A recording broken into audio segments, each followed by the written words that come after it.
तो बच्चों अब आप चलिए अपने एनसीईआरटी बुक खोल लीजिए और उसका जो पहला चैप्टर है उसका पहला क्वेश्चन जो है उससे अब हम देखते हैं, उसके बारे में हम सॉल्यूशन निकालते हैं।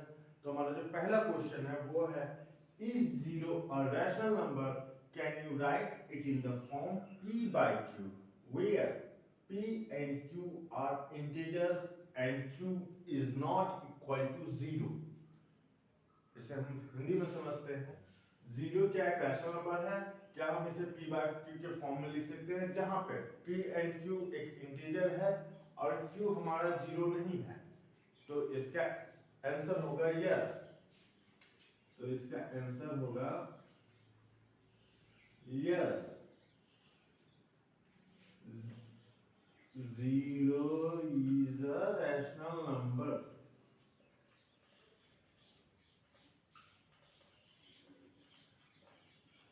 अब हमारा आगे का क्या है, can you right it in the form p by q, yes लिख सकते हैं, लेकिन जहां पे p और q एक इंटीजर है और q जीरो नहीं होना चाहिए। तो आते हैं p by q फॉर्म जो रहता है ये होता है, तो इसमें हमारा p हमेशा ये हमारा जीरो से कुछ भी हो सकता है, 1 2 3 4 इंफिनिटी तक कुछ भी जा सकता है, लेकिन ये हमारा 1 2 3 4 इंफिनिटी तक कुछ भी जा सकता है। ये हमारा माइनस में भी जा सकता है 1 2 3 4 इनफाइनाइट तक, लेकिन ये हमारा जीरो नहीं हो सकता है क्यों, ये इस हमारा जीरो नहीं हो सकता है। सो अब हम आते हैं इसमें कि तो ये इस zero rational number can you right p by q form में, तो p by q फॉर्म में, तो अब हम इसे p by q फॉर्म में लिखते हैं,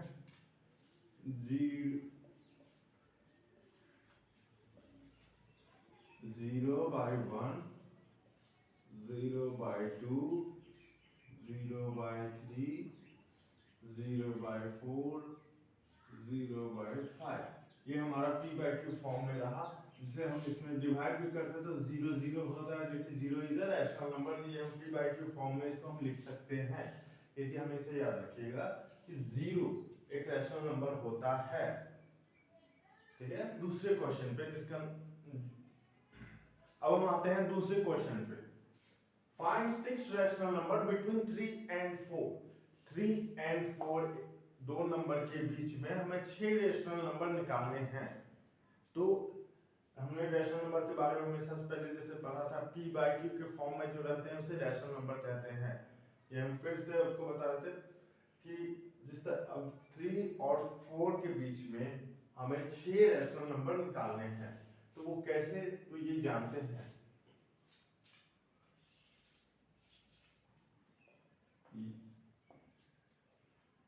जब भी हमें जितने रैशनल नंबर निकालने रहते हैं जिस नंबर के बीच में, जस्ट लाइक यहाँ पे हमारा 3 है और 4 है, जैसे कि 3 है 4 है, इसका हमें 6 रैशनल नंबर निकालना है, जिसका हमेशा शॉर्ट फॉर्म रहता है, जैसे हमें यहाँ पे 6 रैशनल नंबर निकालना है।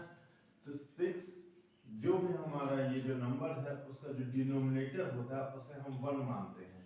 इसे हमेशा याद रखिएगा, जैसे कि इसका जो हमेशा, तो ये हमारा p by q फॉर्म में हो जाता है, जैसे कि हम किसी का भी रैशनल नंबर जो भी रहता है हमारा वो p by q के फॉर्म में हमेशा रहता है। तो जस्ट लाइक कि हमें find 6 rational number between 3 and 4, तो ये यहाँ पे हमारा 3 और 4 भी एक रैशनल नंबर है, क्योंकि इसका ये भी p by q के फॉर्म में रहता है। तो हमें इसका डिनोमिनेटर हमेशा 1 मानते हैं, क्योंकि यहाँ पे जब भी कुछ नहीं रहे तो उसका डिनोमिनेटर 1 रहता है। तो अब हमें यहाँ पे कितना है, ये कितना रैशनल नंबर हमें निकालना है, 6 रैशनल नंबर जब भी निकालना रहे या फिर जितना भी हमें रैशनल नंबर निकालना रहता है उसे हम इस डिनोमिनेटर से, जहां पे डिनोमिनेटर कुछ भी नहीं दिया रहता है वहां पे 1 मानते हैं, उससे हम ऐड कर लेते हैं। जस्ट लाइक हम यहाँ पे 6 रैशनल नंबर निकालना है, तो 6 + 1 इक्वल टू कितना हुआ, 7। ये हमें याद रखिएगा कि जितना रैशनल नंबर हमें निकालना रहता है उसमें प्लस जो डिनोमिनेटर जहाँ पे कुछ नहीं दिया रहता तो वो 1 मानते हैं, उससे हम ऐड कर लेते हैं तो उतना, तो क्या निकलता है वहां पे ये। तो ये जो हमारे नंबर्स आते हैं उस नंबर्स को हम यहाँ पे न्यूमरेटर डिनोमिनेटर दोनों में पी बाई क्यू के फॉर्म में लिखते हैं ऐसे, क्योंकि यदि हम इसे काटेंगे तो फिर 1 निकलता है, तो इसलिए हम यहाँ पे इसे 1 नहीं, अभी फिलहाल यहाँ पे 7/7 और यहाँ पे 7/7 इसमें भी करते हैं। तो अब हम आते हैं आगे, तो इसे हम मल्टीप्लाई करते हैं, 21 हो गया, 21/7 28/7। तो यहाँ पे हमारा क्या निकला, 6 रैशनल नंबर निकालना है, इसके बीच में 3/1 एंड 4/1 के बीच में हमें 6 रैशनल नंबर निकालने हैं। तो यहाँ पे अब हमारे क्या क्या हुए, इसके बीच में कौन कौन से नंबर आ गए, 22/7, 23/7,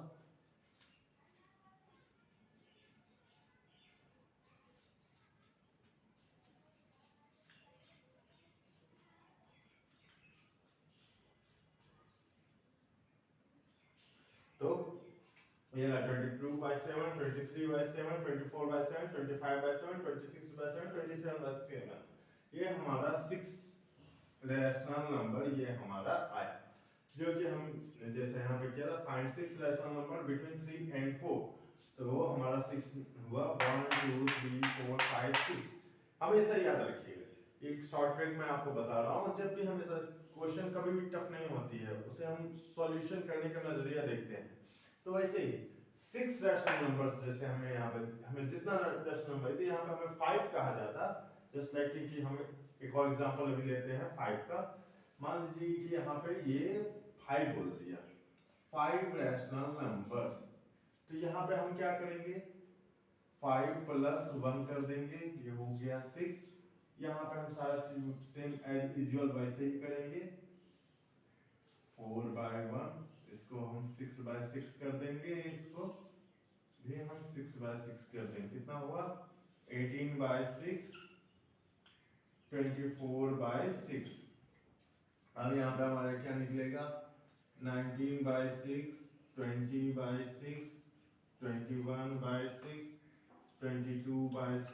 23/6, 24/6, 25/6, सॉरी यहाँ पे आपका 24 तक निकालना था, अब हमारा 18/6 हमें पता है, 24/6 भी हमें पता है, क्योंकि ये हमारा यही हो गया है। अब हमें इसके बीच का निकालना, तो बीच का क्या हो गया, 19/6, 1 2 3 4 5, हमें कितना निकालना था, 5 रैशनल नंबर, ये हमारा कितना हुआ 5 रैशनल नंबर, ऑटोमेटिकली आपको उतना ही निकलेगा, उससे ना एक ज्यादा आपको करने का टेंशन, ना एक कम। तो हमें जब भी ये चीज हमेशा याद रखिएगा, रैशनल नंबर में जब भी find rational number between two numbers कहा जाता है, जिसका डिनोमिनेटर 1 रहता है, ये हमेशा याद रखिए, जिसका डिनोमिनेटर 1 रहता है उसमें ये वाला फॉर्मूला लगता है, जिसमें कि जितना हमें रैशनल नंबर निकालना रहता है उसमें प्लस उतना डिनोमिनेटर +1 ऐड करके उसको उतना से ना multiply P by Q form में लाकर उसे मल्टीप्लाई कर दिया जाता है जिस नंबर के बीच में हमें निकालना रहता है, और फिर जो हमारा रिजल्ट निकलता है उसके बीच में जो डिफरेंस, जो जितने नंबर्स बचते हैं, तो वो हमारा आंसर रहता है, ये चीज हमेशा याद रखिएगा। अगला क्वेश्चन है, find 5 rational numbers between 3/5 and 4/5, मतलब 3/5 और 4/5 के बीच में हमें 5 रैशनल नंबर निकालने हैं। तो अब हम आते हैं सॉल्यूशन पे, 3/5 और 4/5 के बीच में हमें 5 रैशनल नंबर निकालने हैं। तो 3/5 को हम तो अब हम इसमें क्या करते हैं कि 5 रैशनल नंबर निकालने हैं, इसका तो डिनोमिनेटर ऑलरेडी पहले से दिया हुआ है 5, तो हम इसमें क्या करेंगे कि एज यूजुअल 5 + 5 हो गया हमारा 10, ये जो हमारा 5 हो गया, ये डिनोमिनेटर 5 को हमने ऐड कर दिया, तो यहाँ पे अब हमें कितना हो जाता है 10/10 × 10/10। अब फिर हम आगे आते हैं, हो गया 30/50, 40/50। अब हमें कितना निकालना है, 5 रैशनल नंबर। 5 रैशनल नंबर निकालने के लिए अब हमें कितना है, 30/50 के बाद 31/50, 32/50, 33/50, 34/50, 35/50। तो ये हमारा 5 रैशनल नंबर इसके बीच का निकल गया, क्योंकि हमें 3/4 और 4/5 के बीच के जो 5 रैशनल नंबर है, 31/50, 32/50, 33/50, 34/50, 35/50, ये हमारा 5 रैशनल नंबर निकल गया। इसे हम दूसरे तरीके से और समझते हैं, जस्ट लाइक ये हमारा 5 रैशनल नंबर है, तो 3/5, 4/5, इसे हम यदि जो हमने पिछले जो सॉल्यूशन में जो हमने सॉल्व किया था वो उस बेसिस पे था कि जितना हमारा रैशनल नंबर है उसको डिनोमिनेटर से ऐड करने के बाद जो हमारा निकलता है उसे हम p/q के फॉर्म में डालते हैं, जो कि जिसका रिजल्ट हमेशा 1 रहता है। तो ये हमारा 3/5 के ही रिजल्ट में रहेगा। अब उसके बाद फिर ये हमारा 30/50, 40/50 होता है, तो जिसका 5 रैशनल नंबर ये निकला। आते हैं लास्ट क्वेश्चन पे।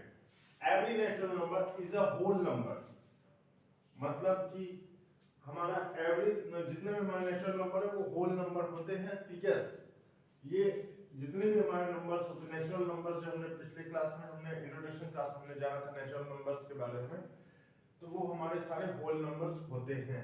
ये हमारा हो जाता है ट्रू।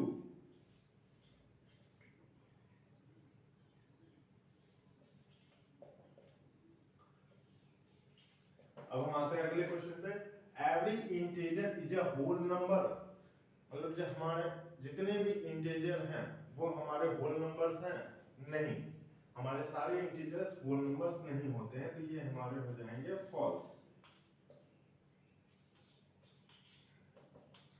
अब हम आते हैं तीसरे क्वेश्चन पे। Every rational numbers is a whole number, मतलब कि हमारे जितना भी रैशनल नंबर है वो होल नंबर होते हैं? नहीं, सारे के सारे नहीं होते हैं, क्योंकि सारे के सारे नंबर लाइंस पे नहीं आते। तो यहाँ पे अब हमारे तीसरे क्वेश्चन है every rational number is a whole number, तो इसका भी आंसर होगा नहीं, फॉल्स। अब इसके लिए आपको हमारा पिछला वाला इंट्रोडक्शन क्लास देखना होगा, तो उसमें आपको ये तीनों क्वेश्चन के एक्सप्लेनेशन समझ में आएंगे कि हमारा नेचुरल नंबर होल नंबर कैसे हो सकता है, हमारा इंटीजर होल नंबर क्यों नहीं हो सकता है, और हमारा रैशनल नंबर होल नंबर क्यों नहीं हो सकता, सारे रैशनल नंबर। तो इसके बारे में आप हमारे पिछले वीडियो को देख सकते हैं, और इसके लिए हमारे इंट्रोडक्शन क्लास को एक बार फिर से देखना पड़ेगा, जिसका लिंक इस वीडियो के नीचे में दिया हुआ है। और इस वीडियो अब आगे और सॉल्यूशन जानने के लिए इस वीडियो को लाइक करें, सब्सक्राइब करें और ज्यादा से ज्यादा शेयर करें।